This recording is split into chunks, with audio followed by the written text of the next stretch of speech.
길에서 나와 같은 옷을 입은 사람을 만나면 기분 좋으십니까? 아니시죠? 그렇다면 그 사람은 어땠을까요?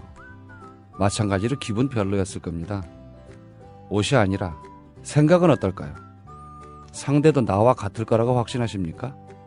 위험합니다. 천차만별. 서로의 생각은 다를 수밖에 없습니다. 이 위대한 착각 때문에 우리는 상처받고 회사에서 밀려나고 때론 사랑을 잃어버리기도 합니다. 상대의 생각을, 마음을 읽는 기술이 필요하겠죠. 철학적으로 말하면 직관이고 실용적으로 표현하면 눈치 되겠습니다. 오늘 직관과 눈치를 겸비한 강원국 선생님을 모시고 글쓰기 이야기를 들어보겠습니다.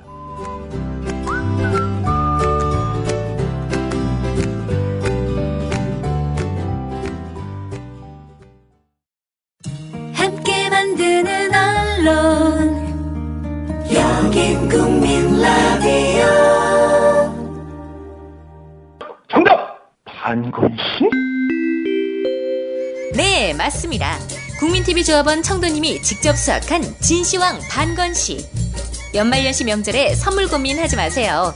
최고의 선물 반건씨로 끝내세요.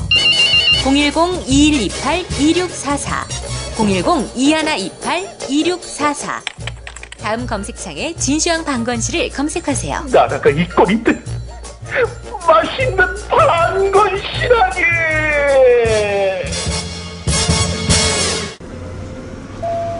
안녕하십니까. 저는 인천공항에서 뉴욕까지 여러분과 함께할 막날라 기장입니다. Ladies and gentlemen. 이봐요, 스튜어디스. 내가 새싹 땅콩 쪄달라는 거 까먹었어요? 땅콩 더 드릴까요? 이건 그냥 땅콩이고 나는 새싹 땅콩차. 수치에 좋고 몸에 여기저기 마구마구 좋은 새싹 땅콩 쪄달라 그랬잖아요. 아우 골 아파.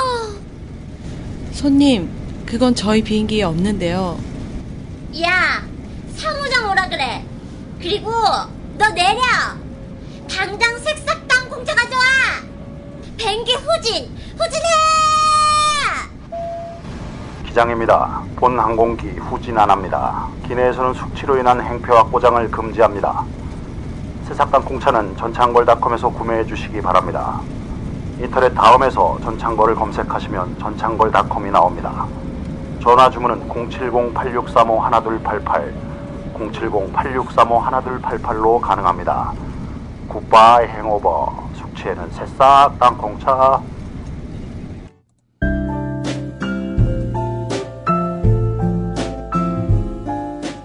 뇌에는 근육이 없습니다. 최근 섹시한 뇌를 위한 체육관 국민라디오 전영권의 30분 책 읽기. 네, 오프닝 멘트에서 말씀드린 대로 동남아 순회 공연, 아니다.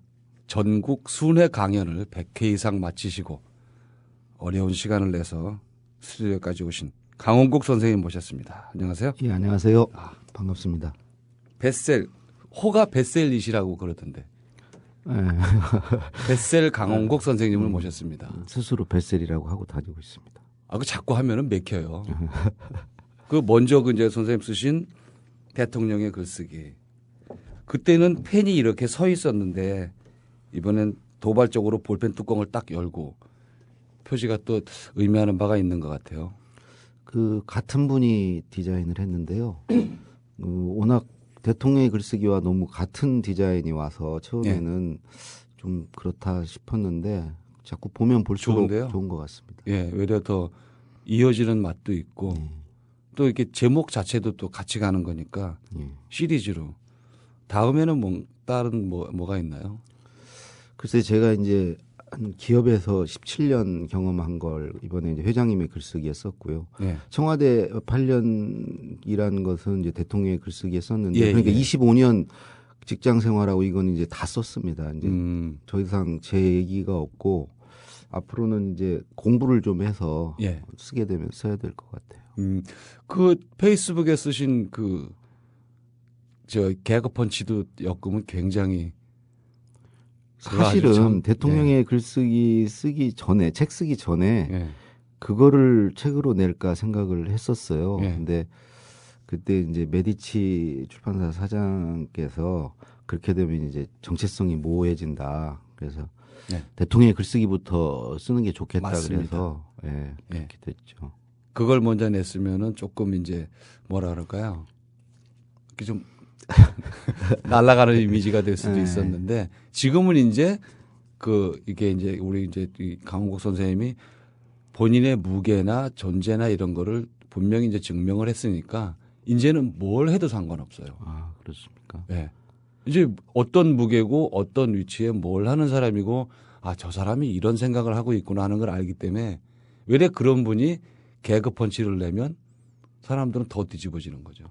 저는 이쯤에서 이제 내려와야 되지 않나. 네. 더 이상 보여줄 것도 없는데 이제 기대는 커졌고 이럴 때가 제일 위험하고 그런 것 같아요. 그럴 수도 있죠. 예, 그래서 이거를 이제 강연이나 이런 것도 다 접고 예.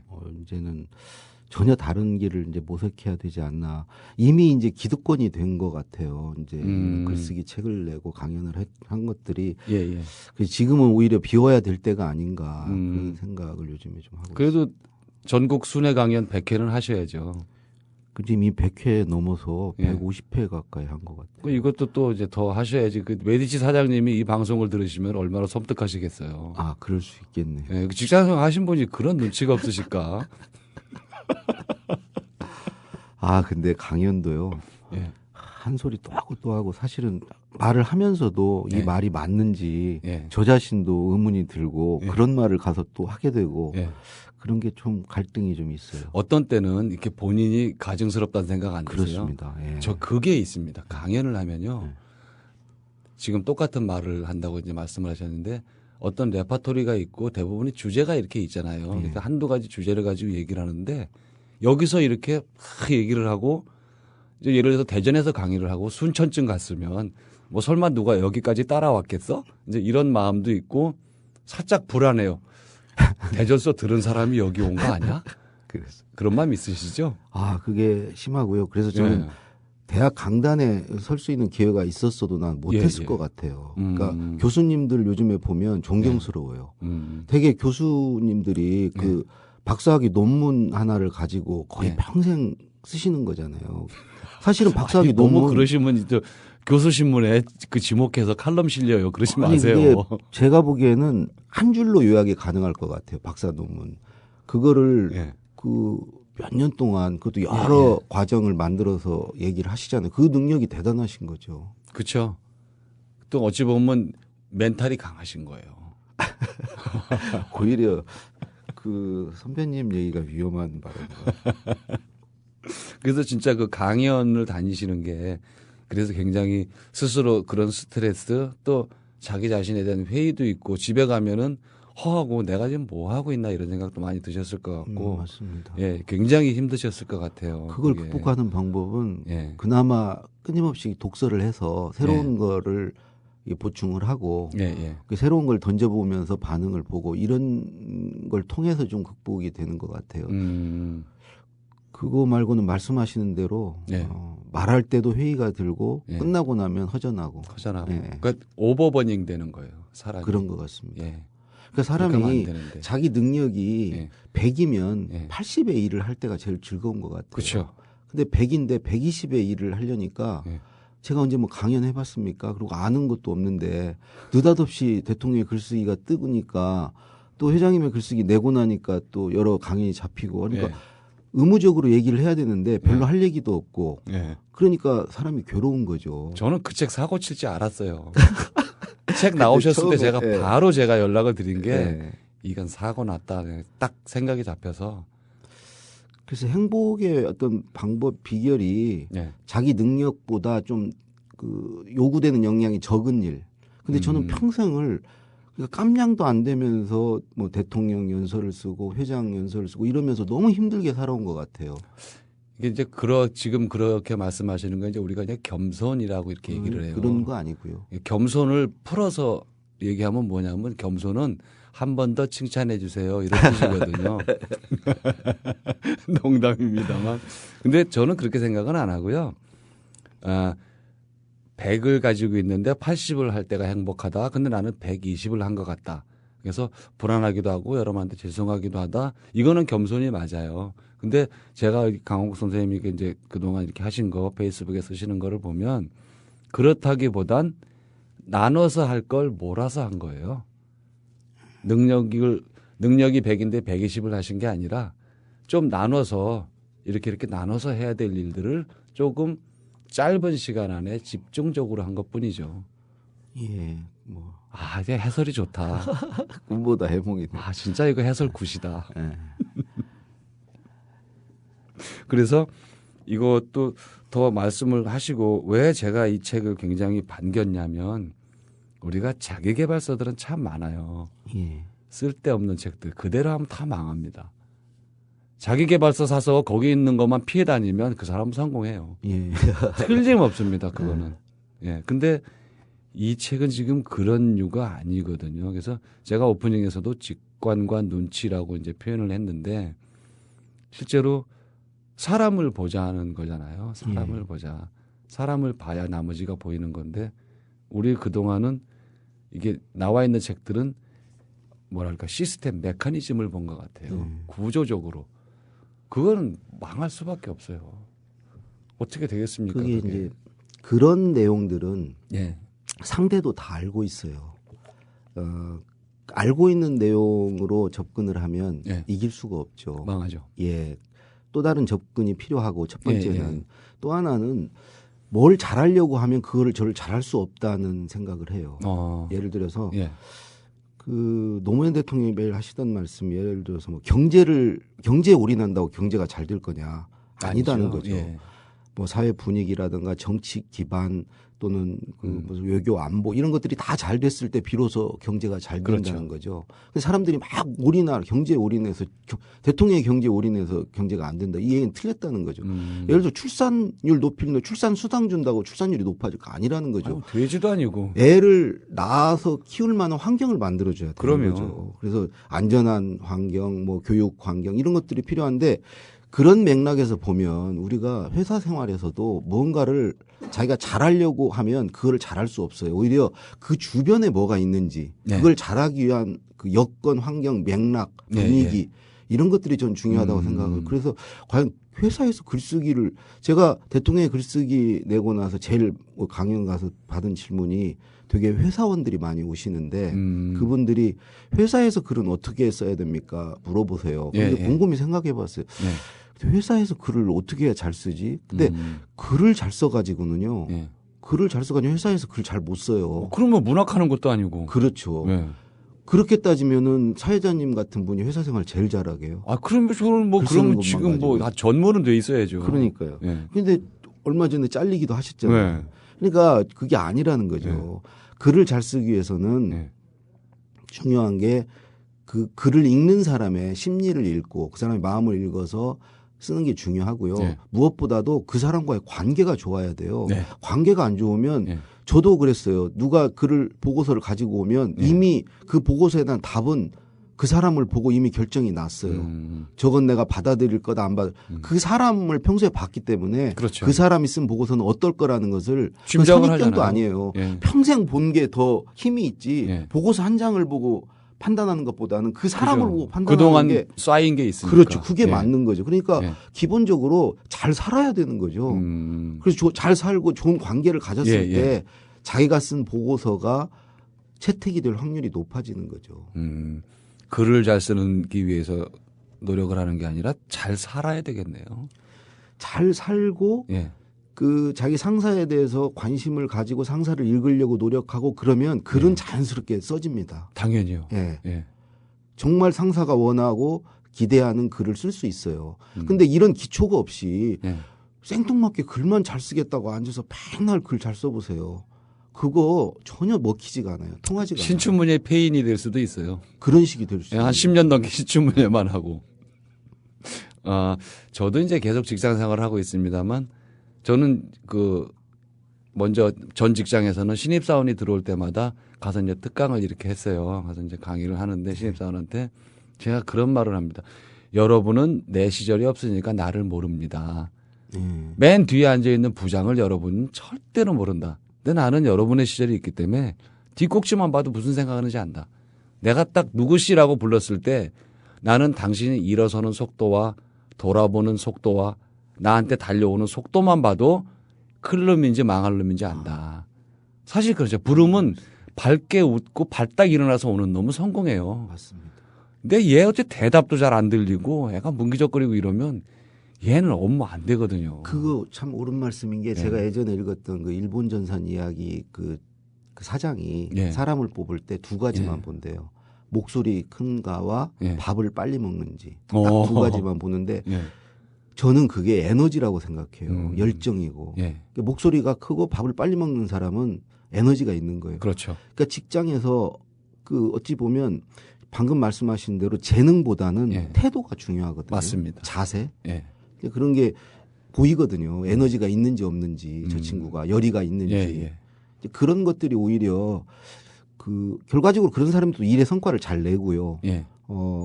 오히려 가지고 있는 역량이 많냐 적으냐보다는 그런 태도가 굉장히 중요하다고 생각합니다. 결국은 회장님의 글쓰기는 태도, 마음가짐, 관계, 심리, 그런 거에 대한 어찌 보면 이게 철학책이에요. 그러면 그죠? 철학 입문서이기도 하고 관계 개선을 위한 책이기도 하고. 아니 서평을 보면 뭐 글쓰기 책이라고 그래서 샀는데 이거 보니까 무슨 뭐 심리학 책이냐 처세술 책이냐 소통에 관한 책이냐 속았다 이런 말씀들 하시는데 제가 보기에는 그렇습니다. 글이라는 것은 회사에서 관점에서 보면 소통의 하나의 수단에 불과해요. 그렇죠. 개인의 관점에서 보면 처세의 수단이에요. 그러니까 결국은 글은 처세의 수단이자 소통의 수단일 뿐인데 결국은 글의 본질은 그거를 글쓰기를 잘하기 위해서는 소통을 잘하고 처세를 잘해야 되는 거죠. 그러니까 그 얘기를 안 쓸 수가 없잖아요.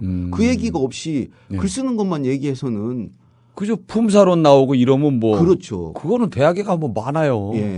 그래서 처세와 심리 소통을 얘기한 건데 이제 읽으신 독자분들 중에는 글쓰기 책인 줄 알고 샀는데 속았다라고 얘기하시는 분들이 간혹 있으시더라고요. 속은 분들은 성공하신 겁니다. 이 책을 읽고 속았다라고 생각하시는 분은 그 소금이 아니라 대호각성인 거예요. 비로소 깨달은 거예요. 글쓰기가 뭔지. 꿈보다 해몽이 정말 좋으시네요. 그래서 항상 이 책을 피고 속아야 돼요. 제가 말씀드린 대로 품사가 나오고 직유법으로 할 땐 이렇게 해라. 그건 정말 장문용 책이고 이건 그게 아니잖아요. 그러니까 읽으면 속아야죠. 그거 의도하신 거 아닌가요? 어느 정도 그런 의도가 있으셨을 것 같은데. 그런 생각을 가지고 썼어요. 글쓰기라고 했지만 실제로는 그렇지 않은. 그리고 누가 속았다고 할 때 속으로 씩 웃으셨죠. 자식 걸렸었다. 그게 맞습니다. 그게. 그래서 제가 또 그런 얘기를 잠깐씩 하는데 엑셀과 워드가 있는데 워드를 꼭 쓰라고 합니다. 저는 이제 건설회사니까 엔지니어들이잖아요. 다 숫자를 다루는 친구들이고 도면하고 숫자에 평생 묻혀 사는 사람들인데 한글 파일을 써라. 워드를 써라. 잘 봐라. 성공하는 사람은 크게 되는 사람은 결국은 워드를 쓰는 사람이다. 너 언제까지 네가 엑셀로 서류 만들래? 너 과장만 돼도 그 일에서 손을 띈다. 그러니까 처음부터 엑셀만 쓰지 말고 공문을 엑셀에 치는 놈이 있어요. 그래서 하지 마라. 그 셀 병합 쭉 해서 이렇게 써야 되는데 참 나쁜 짓이거든요. 그래서 문서를 쓸 때는 반드시 워드 파일에 써라.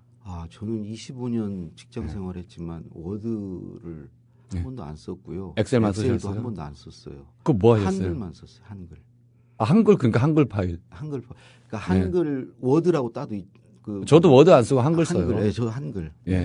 그게 맞는 거거든요. 두 개를 다 쓰고 신입사원들 막 직장을 시작하는 친구들이 공문서 쓰라 그럴 때 고참들이 좀 가르쳐 줘야 돼요. 그래서 두 개를 써야 정말 글을 쓸 수 있고 누구한테 메일을 보내고 사장님한테 뭘 할 때도 필요하거든요. 그게. 그러니까 이게 보면 저도 요즘엔 그 파워포인트로 많이들 하시죠. 젊은 분들은. 저는 파워포인트를 전혀 못 하거든요. 근데 이 보고를 하고 이런 승부처는 어디에 있냐면요. 예를 들어 상사한테 보고할 때 요즘에는 메일로 보고서를 첨부해서 보고를 하거든요. 사내 그 전산망이 다 있죠. 근데 중요한 것은 첨부된 보고서가 아니고요. 한 줄 쓰는 거 있죠. 보고서를 올립니다. 이거는 정말 그렇게 쓰면 안 돼요. 그 귀중한 한 줄을 그런 식으로 낭비하면 안 돼요. 네. 그 한 줄 안에 이 보고서가 정말 많은 고민이 들어가 있고 여러 조사를 통해서 완벽하다. 네. 그런 느낌을 주는 한 줄이어야 돼요. 맞습니다. 그 한 줄에서 이미 결정이 나요. 그게 헤드라인인데. 그렇죠. 네.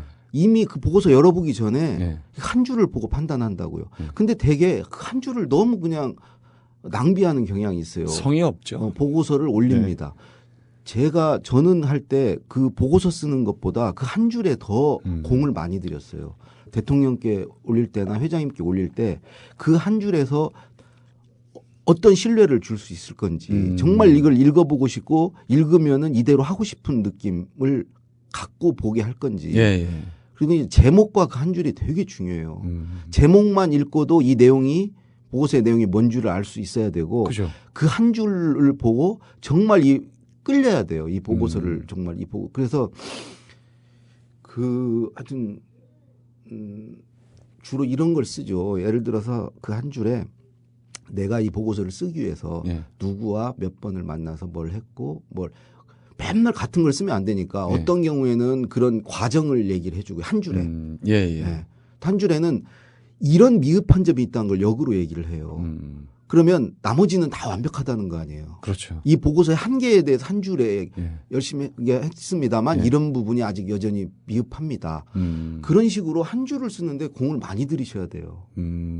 그게 지금 우리가 방송을 듣는 애청자 여러분 중에 지금 아주 이게 피부로 와닿는 분도 계실 거고 부모님인 경우도 계실 거예요. 그래서 자녀분들한테도 이제 막 취직한 직장 생활을 시작하는 그 초년병들한테 얘기해도 좋을 것 같고 흔히 우리가 지금 말씀하시는 보고서는 약간 고참이 되면 이제 그 입사 1년 차, 2년 차가 보고서를 올리는 경우는 많지가 않으니까 그렇죠.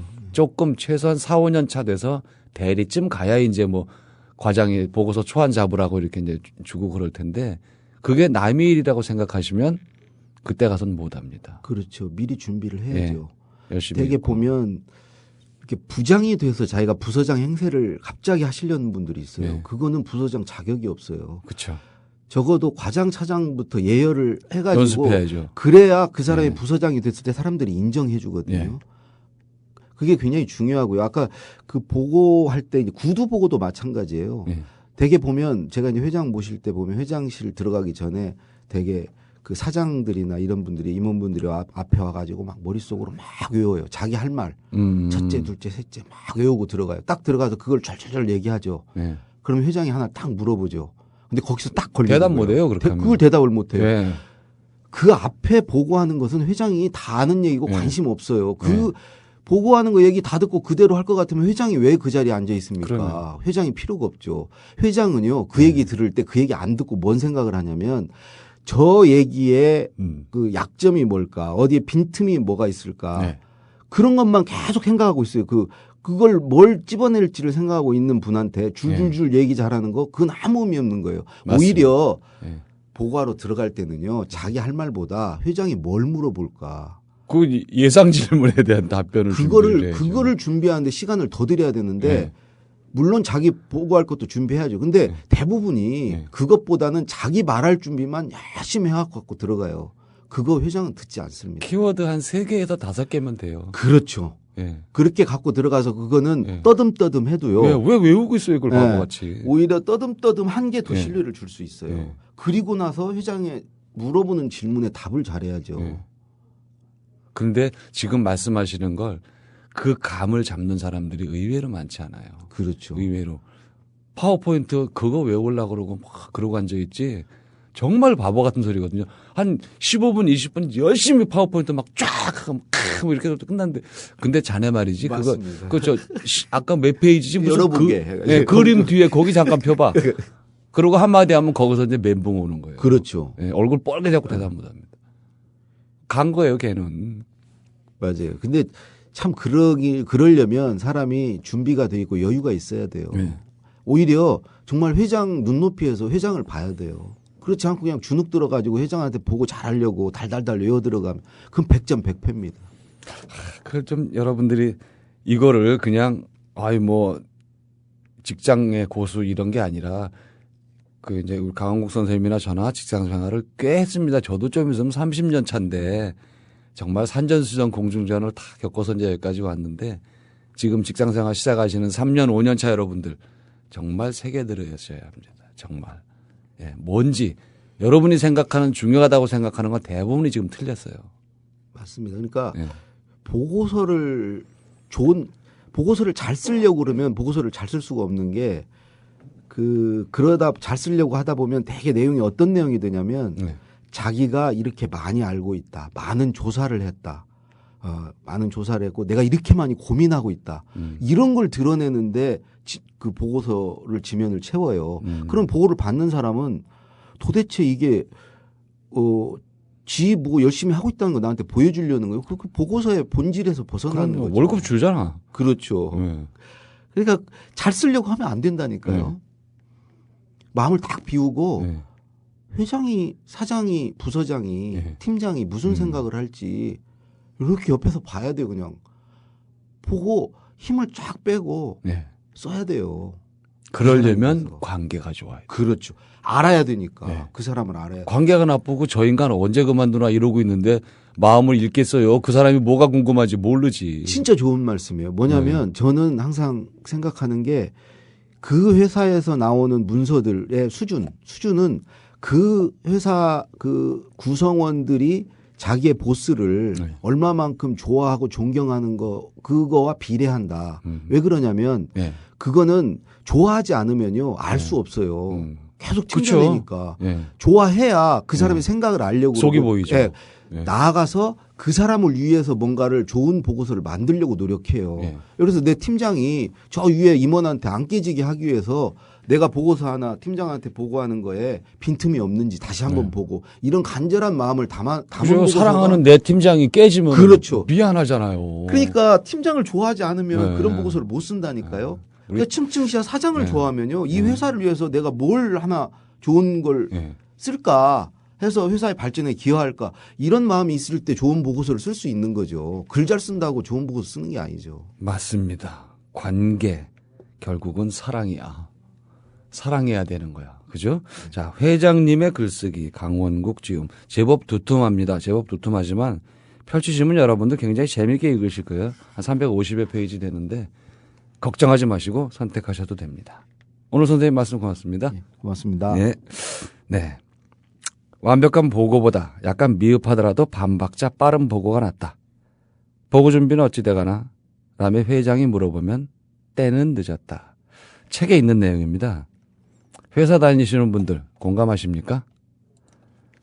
제가 직원들에게 항상 강조하는 부분입니다. 되물으면 이미 늦은 거라고 아무리 반복해도 이 친구들 고쳐지지 않습니다. 처음에는 얘가 완벽하게 해내려고 애쓰는구나 이런 생각으로 참았는데 가만 보니까 그게 아닌 경우도 많았습니다. 그냥 뭉기적거리는 거죠. 제가 만약에 생사 여탈권을 쥔 회장이라면 달랐을 겁니다. 그저 부서장이니까 소장이니까 조금 견디다가 각자 다른 곳으로 발령나면 그만이다. 이런 생각까지 하는 것 같았습니다. 악담입니다만 이런 친구들은 구조조정을 피해가지 못합니다. 귀신같이 알아서 솎아냅니다. 직장 다니는 분들 명심하셔야 합니다. 윗사람이 묻기 전에 진행 과정을 수시로 알려줘야 지시한 사람이 불안하지 않습니다. 보고서가 제대로 되고 안 되고의 문제 이전에 윗사람 역시 사람이기 때문에 불안한 겁니다. 직접 하는 것도 힘들겠지만 누굴 시켜서 일을 한다는 거 생각처럼 편하지 않습니다. 인간의 심리를 기준으로 입장을 바꿔보면 아주 간단한 문제죠. 제가 회장님의 글쓰기를 실용서 범주에 넣지 않는 이유가 여기 있습니다. 글쓰기라는 명제를 담고 있지만 이게 결국은 인간에 대한 탐구 아니겠습니까? 마음을 열면 글도 쉽게 쓰고 상하 간의 소통도 원활하게 됩니다. 그렇겠죠? 물론 이 책을 읽으시면 더 빠르고 손쉽게 해결하실 겁니다.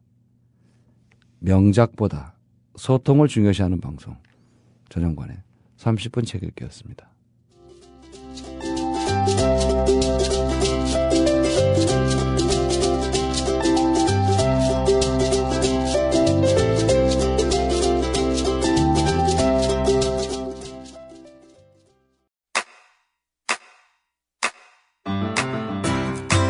국민 라디오 지지하는 4가지 방법 아시나요? 다운로드하기, 별점 주기, 댓글 달기, 구독하기. 국민 라디오를 보다 많은 이들에게 전할 수 있는 가장 손쉬운 방법. 다운로드하기, 별점 주기, 댓글 달기, 구독하기. 잊지 마세요. 다운로드하기, 별점 주기, 댓글 달기, 구독하기.